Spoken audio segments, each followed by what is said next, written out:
Olá, a paz do Senhor a todos. Estamos aqui para mais uma pré-aula da Escola Bíblica Dominical, revista da Escola Dominical do Programa de Educação Cristã Continuada. E vamos tratar sobre a sexta lição.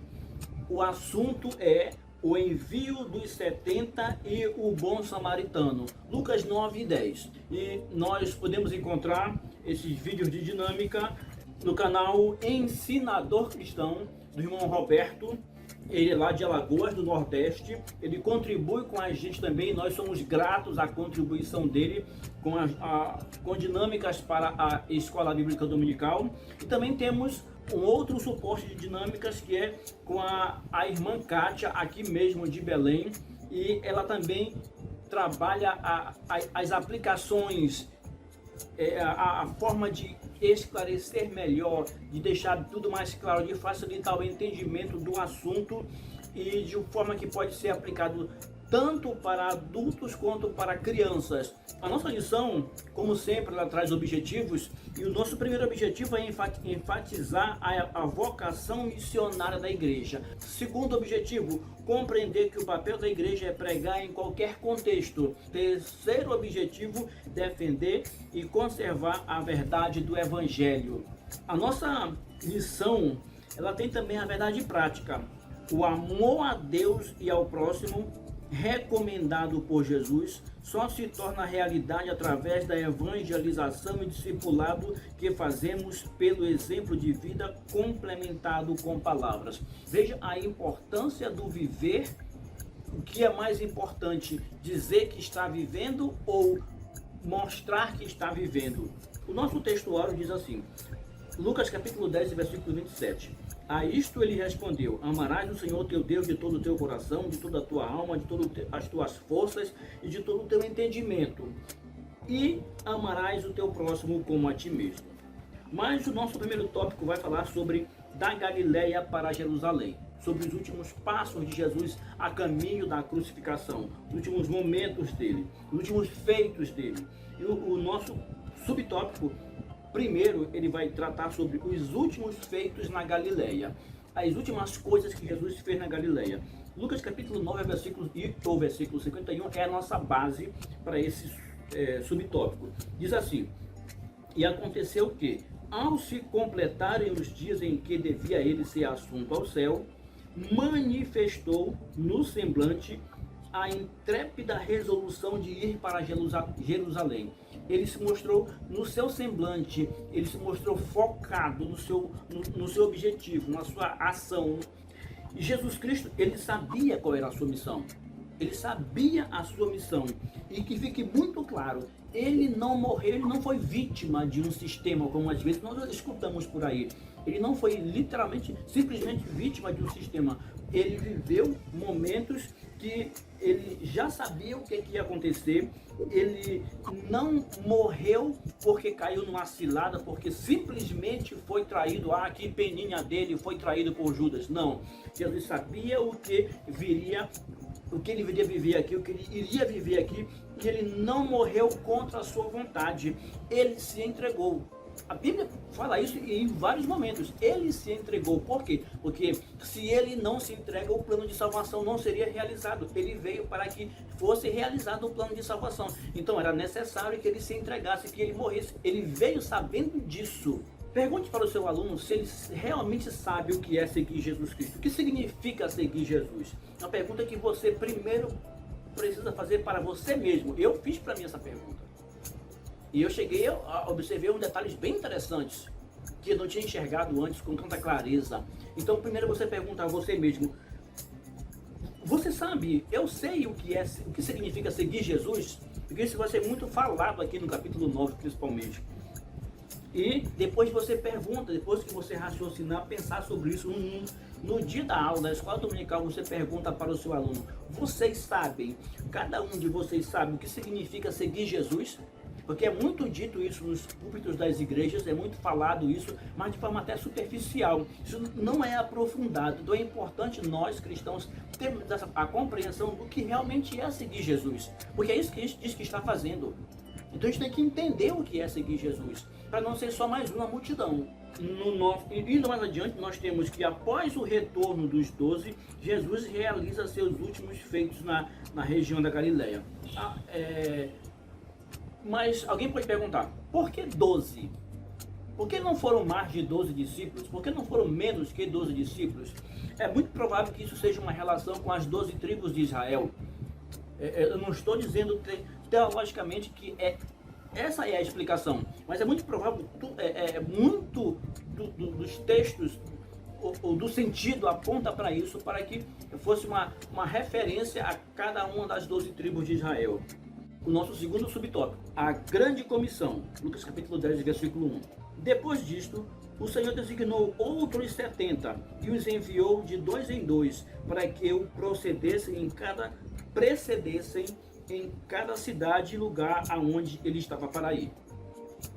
Jesus Cristo estava saindo da Galileia nos seus últimos momentos, nos seus últimos feitos na Galileia, foi o que nós vimos no capítulo anterior, no capítulo 9 de Lucas, e agora ele está direcionando-se. O versículo que nós lemos do capítulo 9 diz que ele sentiu, manifestou no seu semblante a intrépida resolução, vontade, decisão de ir para Jerusalém.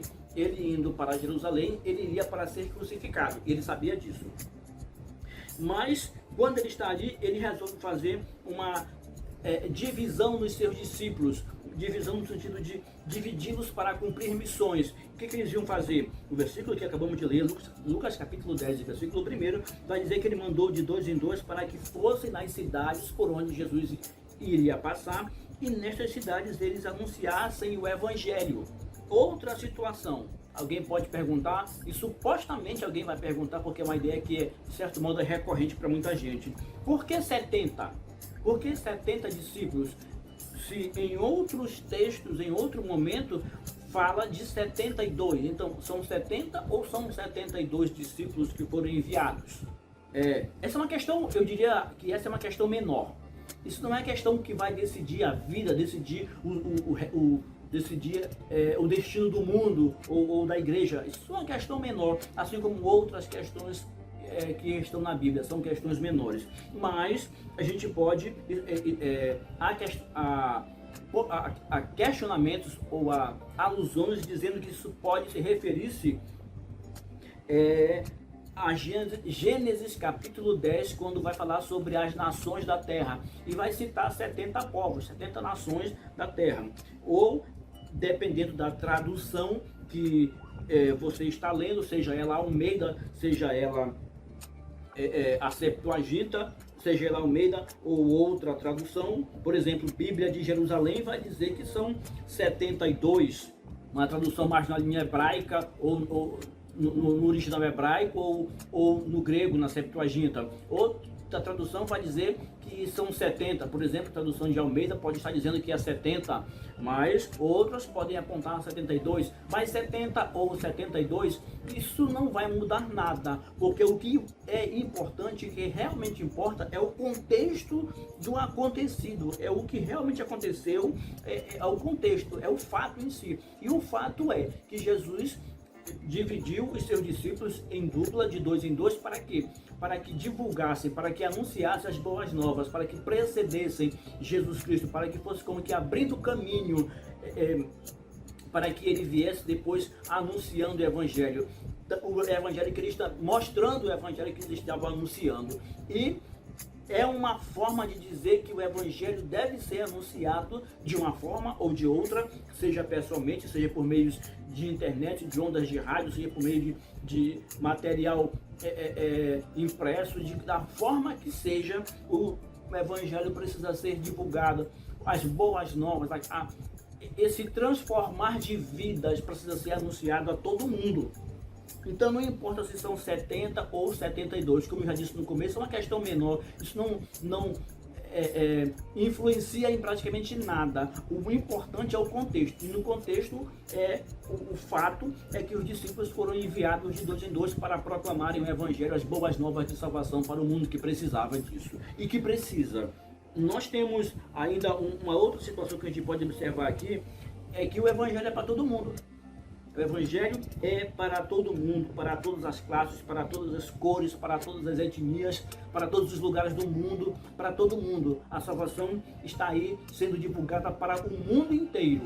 Desde o início do ministério de Jesus, ele estava treinando os seus discípulos. Ele estava mostrando, trabalhando eles em pontos, em detalhes, que aos poucos eles iam sendo melhorados. É como se fosse o ourives trabalhando o ouro e tirando as impurezas, separando, melhorando, até que se torna uma pedra,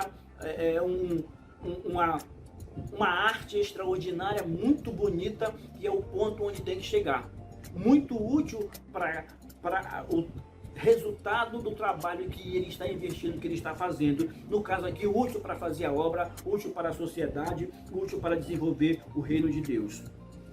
Mas alguém pode perguntar, importante levar o Evangelho de uma forma ou de outra, como já disse, seja pela internet, seja por ondas de rádio, seja por material impresso, seja pessoalmente, diretamente, evangelismo pessoal, da forma que seja.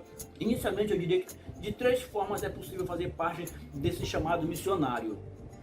Às vezes nós focamos muito na questão de estar lá pessoalmente, de ir lá, de fazer, eu estar lá, eu preciso estar lá, mas não necessariamente eu tenho que estar lá, dependendo do chamado que Deus tem para mim. Eu posso estar lá, primeiro momento, primeira situação, pessoalmente pregando o Evangelho, vivendo o momento lá, mas eu posso também ser um missionário intercessor, intercedendo pelos que vão, pelos que estarão lá. Eu estou no grupo, eu estou nesse, como costumamos falar, nesse exército, tá?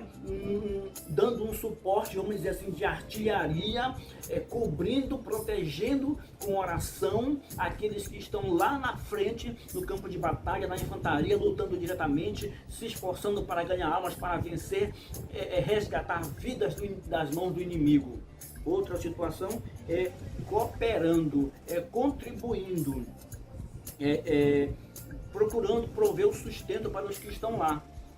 Então, eu tenho uma condição, uma possibilidade de ajudar, dando suporte, por exemplo, financeiro, com alimentação, suprindo as necessidades físicas dos que estão lá. Eu vou fazer isso, eu vou dedicar tanto tais valores ou tais coisas para a obra missionária.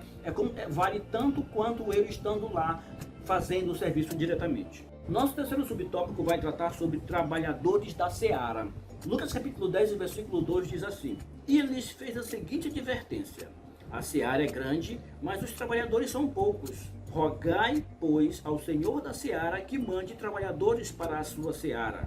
Cristo está dizendo que tem muito o que fazer.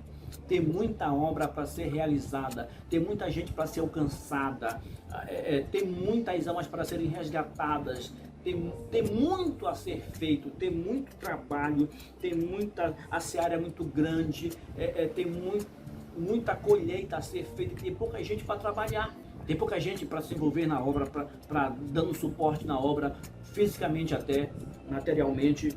Tem pouca gente para estar lá, porque não é fácil estar no campo missionário, não é fácil, existem dificuldades grandes, e dependendo do campo, dificuldades maiores ainda. Mas é importante a gente perceber, e eu fiz aqui uma anotação, eu sempre faço aqui ao lado da revista, anotações importantes, que julgo importantes para a gente entender o que está sendo trabalhado. Primeiro, tem poucos missionários e tem muitas almas, necessitando de serem alcançadas. E agora eu faço a pergunta, que pode parecer um pouco fora do contexto, mas não está não. A intenção é lembrar do que é seguir Jesus, porque mais à frente a gente vai ter que responder essa pergunta de forma com mais clareza. Você já entendeu o que é seguir Jesus? Você já teve a compreensão do que é seguir Jesus? Você, professor, já parou para pensar sobre isso, responder a pergunta? Entendeu isso? Desperte o seu aluno para isso. Pergunte ao seu aluno sobre isso. Insista com ele, se ele já entendeu o que é seguir Jesus. Porque não dá para fazer a obra missionária sem entender o que é seguir Jesus.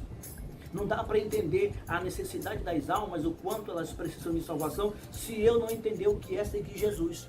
Porque quando a gente vai lá para o versículo 23 do capítulo 9 de Lucas, que a gente passou por ele, a gente vai perceber que Jesus está dizendo Como é que é seguir a Jesus? Ele diz, quem quer vir após mim, primeiro negue-se a si mesmo, tome a sua cruz e siga-me. Quando nós entendermos o que é negar a si mesmo, tomar a cruz e seguir, a gente vai ter uma compreensão muito maior do que é seguir a Jesus e da nossa responsabilidade como crente diante do Senhor. O nosso segundo tópico vai tratar sobre o envio dos 70. Jesus envia os 70. Urgência e dificuldades da missão. Lucas capítulo 10, versículo 3. Ide, eis que eu vos envio como cordeiros para o meio de lobos. Isso foi Jesus que falou. Ou seja, claramente ele está falando das dificuldades que os apóstolos, que os discípulos vão ter na divulgação do reino de Deus, na proclamação das boas novas. A gente precisa entender, eu preciso entender, você, professor, precisa entender, o aluno precisa entender, você que está ouvindo, nos dando, vamos dizer assim, a sua audiência, você precisa entender que missão é urgente, porque as vidas, de certo modo, elas não esperam, vamos dizer assim. Quem vai tem que estar ciente disso. Quem intercede, quem ora, está ali voltado para orar, deve estar ciente disso, que missão é urgente, missão é perigo. Quem está dando suporte material tem que entender que missão é urgente, missão é perigo. Então, o quanto mais rápido eu me mexer para fazer, quanto mais rápido eu fizer, quanto melhor eu fizer, quanto mais eficiente eu for, quanto mais eficaz eu for, mais pessoas podem ser alcançadas. Eu preciso entender que missão está intimamente ligado a compreender sobre o que é seguir Jesus. Jesus, ele não mostra vantagens, sucesso, aquele negócio de é só vitória, é só vitória, é só vitória. Não, ele está dizendo aqui no versículo 3 do capítulo 10 que eu vos envio, ide fazer o serviço. Mas olha, fiquem cientes, vocês estão indo como cordeiros para o meio de lobos. É extremamente perigoso. Humanamente falando, do ponto de vista humano, com relação ao nosso corpo, a quem somos nós, mas extremamente recompensador quando olhamos do ponto de vista espiritual, do ponto de vista celestial, da obra de Deus. Então, é importante ter essa compreensão das duas coisas. Dos riscos, sim, tem riscos, claro que tem riscos. Cristo não prometeu uma vida sem riscos, não. Ele disse que no mundo vai ter dificuldade. Vão fazer missão? Tem dificuldade. Vocês vão como ovelhas para o meio de lobos, porque tem dificuldades. Mas é preciso pensar nas almas. É preciso pensar, olhar com outro olhar. Olhar para as almas que estão lá, morrendo sem Deus, sem salvação. E elas precisam ouvir, precisam ser alcançadas. A gente vai também observar, ainda nesse mesmo versículo, que qual é a mensagem que era pregada? A mensagem que era divulgada. Os discípulos iam anunciando o quê? Nós vimos no capítulo 10 e também no capítulo 9, a gente vê que os discípulos iam anunciando o quê? O reino de Deus. Eles iam anunciando o reino de Deus. No versículo 9 a gente tem que, no capítulo 9 e o versículo 51 a gente tem que Jesus Cristo achou, entendeu que tinha que ir para Jerusalém. E no capítulo 10 de Lucas, versículo 1, Jesus Cristo manda eles para anunciar, para preceder Jesus, para anunciar acerca do reino de Deus. E qual era a mensagem? Era o reino de Deus. A mensagem não era outra. A mensagem era o reino de Deus. A mensagem não é outra hoje. A mensagem é o reino de Deus. É pregar o reino de Deus, pregar o evangelho. Claro, como disse C.S. Lewis, o evangelho puro e simples. É assim, é o reino de Deus. Esse é o evangelho. Essa é a mensagem. O reino de Deus está próximo. O que era a prática? Viver o evangelho. Viver o evangelho pregado. E o que ele diz? Que eles tinham que ir sem mochilas, sem peso extra, só com o evangelho. Não levem nada. Não levem nada, não levem coisas, não levem mochilas, não levem nada. Vão com o mínimo de coisas possíveis.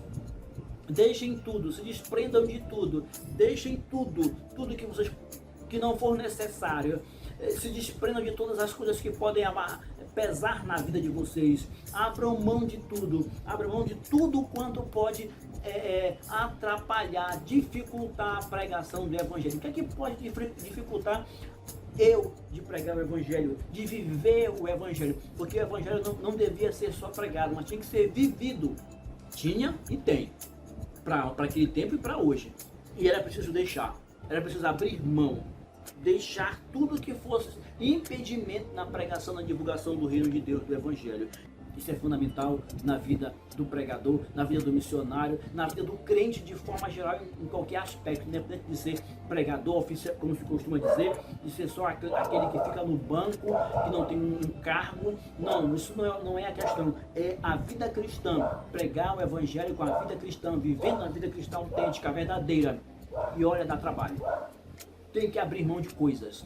Tem que abdicar, tem que dizer não quero, tem que fugir do pecado, literalmente fugir, correr do pecado, evitar o pecado, tomar outro caminho, porque as tentações e as situações estão aí. E eu pergunto, qual o seu envolvimento com as missões? Qual é o meu envolvimento com as missões? Até que ponto eu estou envolvido com as missões? Até que ponto você está envolvido com as missões? De uma forma ou de outra? Seja fazendo missões diretamente, seja intercedendo, seja contribuindo. De que forma você está envolvido com missões? Ou você não está envolvido com missões? É preciso estar envolvido com missões de alguma forma.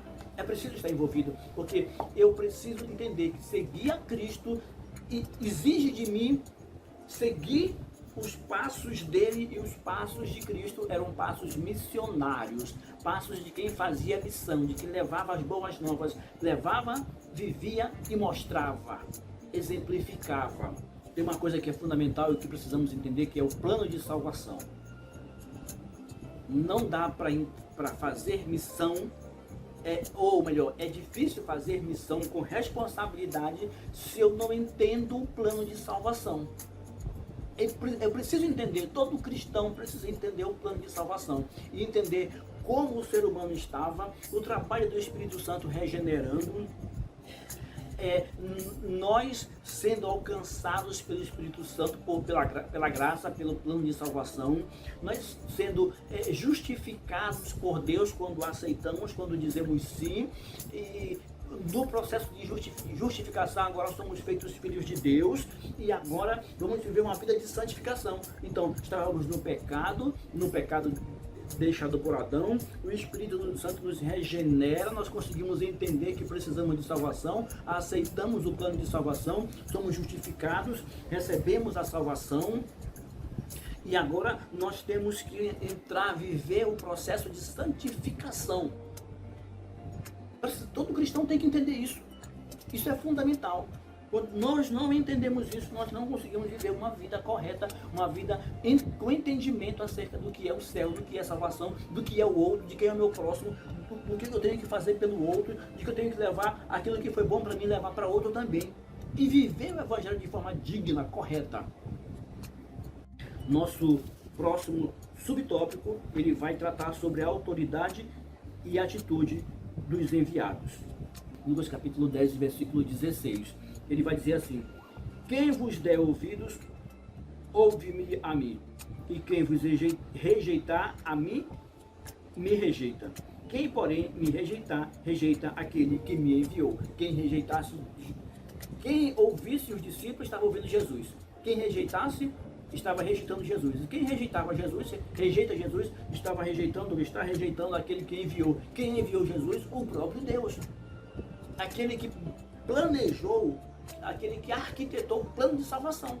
A mensagem inclui não só proclamar que chegou a salvação, mas a mensagem inclui também proclamar o juízo de Deus. Quem recebeu, recebeu, muito bom, salvação. Quem não recebeu, rejeitou Deus, rejeitou a salvação.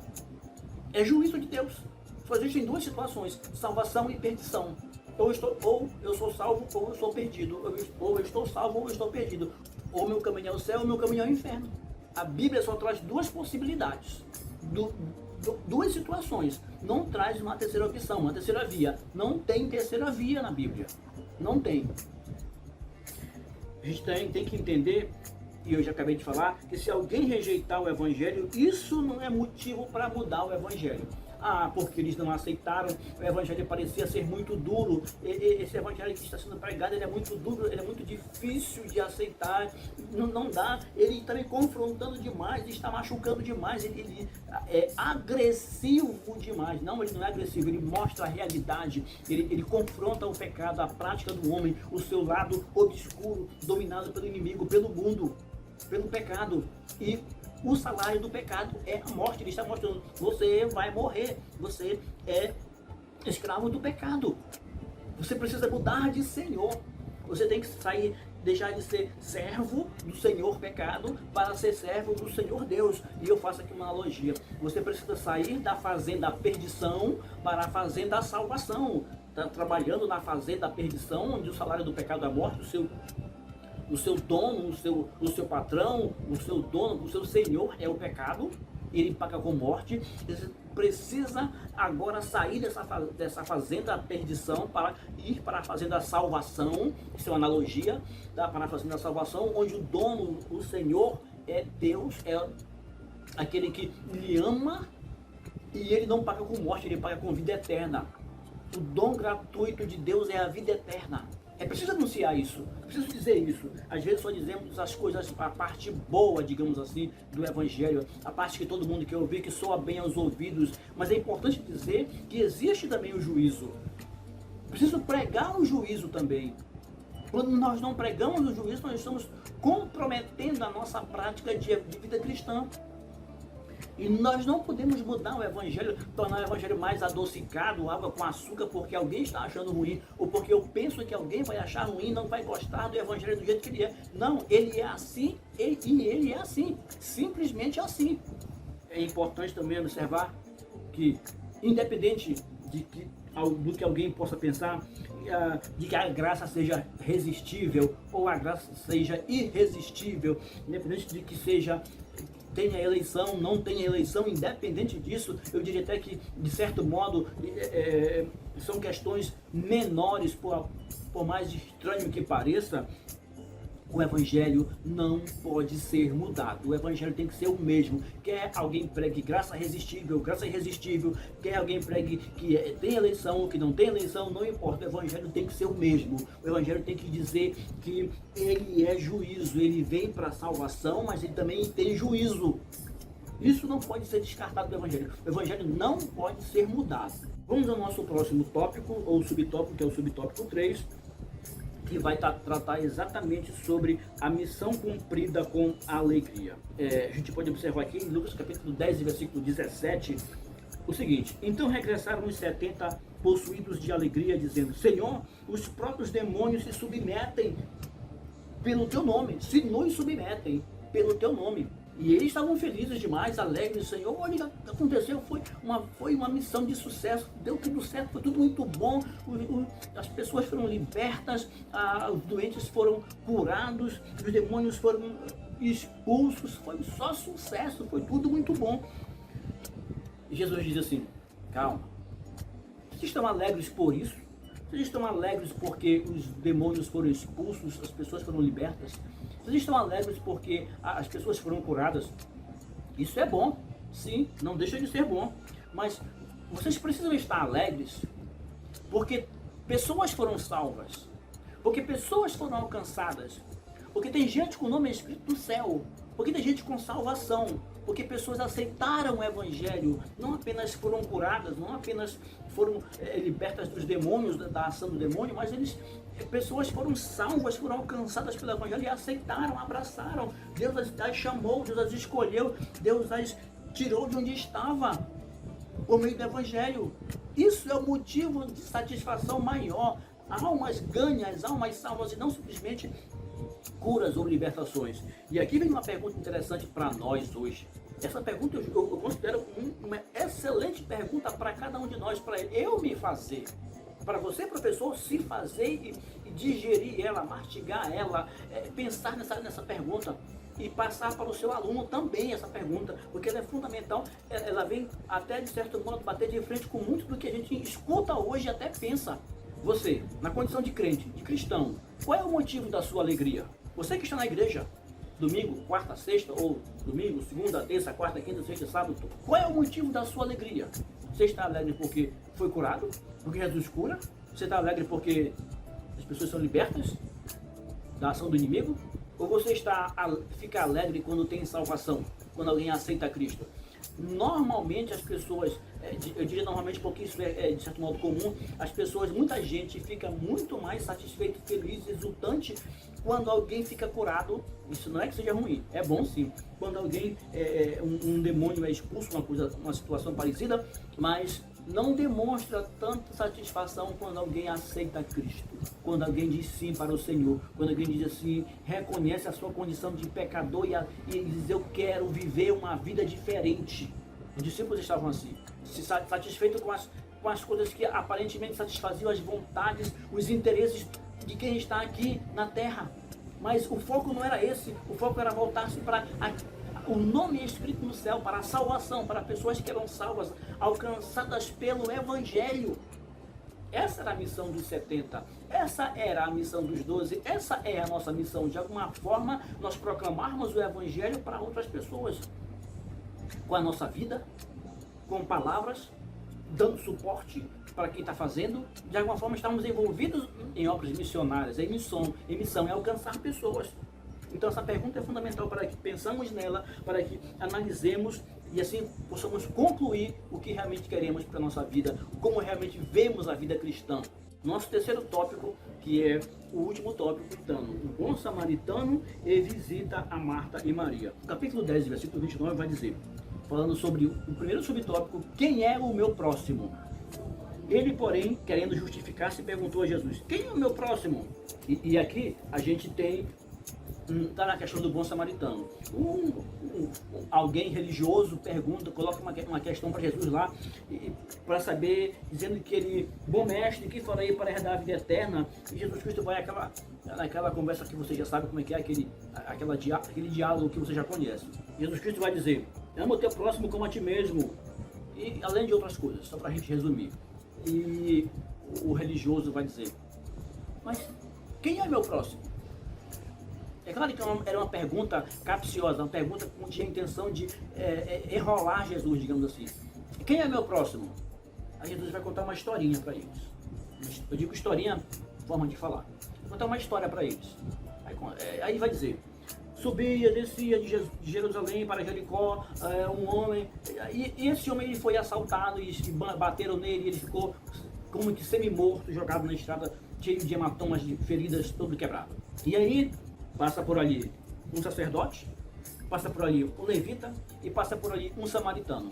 Isso aqui é para explicar para quem perguntava para Jesus quem era o próximo. E Cristo vai dizer quem era, vai colocar a questão para pensar. Vamos pensar, é como se ele chamasse o religioso lá, vamos pensar aqui sobre uma questão. Você vai entender quem é o próximo. Então passa o sacerdote. Quem era o sacerdote? Alguém que conhecia muito acerca da lei, ele conhecia sobre misericórdia. O sacerdote sabia tudo de misericórdia, tudo que eu digo, forma de falar. Sabia muito sobre misericórdia, sobre os sacrifícios, ele sabia sobre a lei, era a pessoa mais indicada, ele era o pastor de hoje. Era a pessoa mais indicada para atender aquele homem que estava caído à beira da estrada. Mas ele não ajuda. Talvez porque pensasse, não, eu vou me contaminar, eu vou pegar em sangue, eu vou pegar em gente morta, sei lá, a ver que já morreu, eu não vou sujar minhas mãos de sangue, mas por algum motivo ele não ajudou. Porque isso aí era uma questão maior. Ajudar o próximo era uma questão que estava acima da religiosidade, de qualquer ato religioso. Ele poderia ajudar, mas ele não ajudou.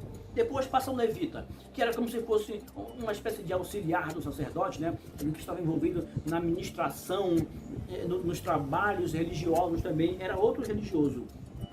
Mas ele também, e tudo que se aplica ao sacerdote em termos de conhecimento, também se aplica ao levita, porque ele sabe, ele tem trânsito dentro do templo, dentro da atividade religiosa ali.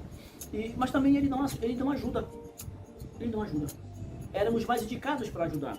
E depois vem um samaritano, que era alguém desprezível, alguém tido que os judeus consideravam, e quem faz a pergunta era um judeu, era um religioso. Aí, ou seja, os que deviam ajudar, não ajudaram. E possivelmente aquele homem que estava caído era um judeu. Há uma possibilidade de ser, não estou dizendo que ele era, mas há uma possibilidade porque ele também vinha no sentido de Jerusalém para Jericó. E assim como vinham os outros, mas o sacerdote não ajuda, o levita não ajuda, e o samaritano, que era tido como um povo que era escória, era um povo, uma ralé, um povo discriminado pelo judeu. Aí ele vai dizer para aquele religioso, vocês não ajudaram. Vocês religiosos que se acham íntimos de Deus, escolhidos de Deus, povo de Deus, e Paulo vai dizer isso lá em Romanos, que o judeu se achava povo de Deus, não, é nós e Deus, não tem para ninguém, é só a gente no mundo, o resto é lixo. Mas eles não ajudaram. Passa alguém que seria o lixo, que seria o desprezível, o improvável, e ele passa e ajuda. Esse improvável sentiu misericórdia e exerceu o amor. E aí a pergunta é, e aí? Jesus pergunta, quem é o próximo? A resposta é óbvia. Você já entendeu? É aquele que está precisando. O próximo não importa quem é, se é esse ou aquele, é o próximo, é quem está precisando de ajuda. O próximo era o homem caído, o judeu, o religioso, o sacerdote deveria ajudar o próximo. O levita deveria ajudar o próximo. O samaritano também deveria ajudar. Religiosamente falando, humanamente falando, ele não tinha muita obrigação de ajudar no contexto do mundo de hoje até. Mas ele sentiu compaixão, misericórdia pelo outro, o improvável. Ele era a pessoa menos provável de ajudar e ajudou. A gente pode observar que o amor não é teoria, o amor é prática. A gente pode observar que o amor não está diretamente ligado à religião. O amor está diretamente ligado à prática, a caráter, vamos dizer assim, a entender a responsabilidade que eu tenho com o outro, que eu preciso ajudar o outro, seja qual for a situação que ele esteja, não importa quem seja, é branco, é preto, é pobre, é rico, é dessa ou daquela etnia, é dessa ou daquela linha religiosa, não vem ao caso, ele é o meu próximo, ele precisa de ajuda. Ele é meu próximo, ele precisa ouvir o Evangelho, ele é meu próximo, ele precisa ver o Evangelho em mim, ele é meu próximo, ele precisa ser atendido nas suas necessidades, de ouvir o Evangelho, de observar que a vida que ele tem, que talvez que ele não percebeu que não é boa para ele, ele vai ver uma vida boa na minha, que eu estou vivendo, uma vida do Evangelho. Vamos para o nosso segundo tópico. E o nosso segundo tópico vai tratar exatamente sobre o bom samaritano. O bom samaritano. A gente vai observar aqui no versículo 34 do capítulo 10, que chegando-se, pensou-lhe as feridas, aplicando-lhes óleo e vinho e colocando sobre o seu próprio animal, levando-o para uma hospedaria e tratou dele. Observa que ele fez tudo isso aí para alcançar o próximo, para chegar no próximo, para atender a necessidade do próximo, do outro. Esse foi o bom samaritano, o bom estranho, o bom improvável, aquele que ninguém esperava dele. E é como se ele não tivesse obrigação de fazer, como se não tivesse obrigação de fazer. Mas ele tinha dentro de si sentia essa responsabilidade com o outro, ele tinha consciência, as pessoas têm essa consciência, pode até não colocar em prática, mas o homem tem essa consciência de que o próximo precisa ser ajudado.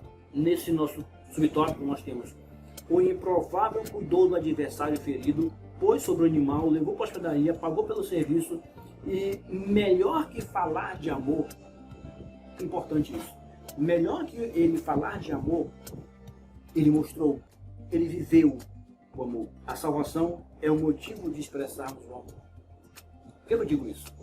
Porque é possível observar que as pessoas, às vezes, elas procuram viver o amor ou procuram viver as boas obras para conseguirem salvação. Isso, em muitas religiões, isso é a prática.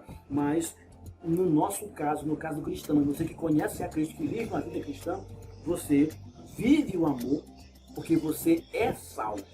Você já é salvo, por isso agora você vai viver o amor. É como se Cristo falasse assim: te salvei, agora vive desta forma aqui. Vive o amor. Te salvei, agora cumpre esses mandamentos aqui. Você não tem que primeiro cumprir os mandamentos, porque não é mérito. Não é mérito, a salvação não é mérito, é graça. Então você não tem que cumprir primeiro os mandamentos para conseguir a salvação. A salvação já é te dada de graça, nos é dada de graça. Temos que agora viver uma vida correta, uma vida dentro dos mandamentos de Deus.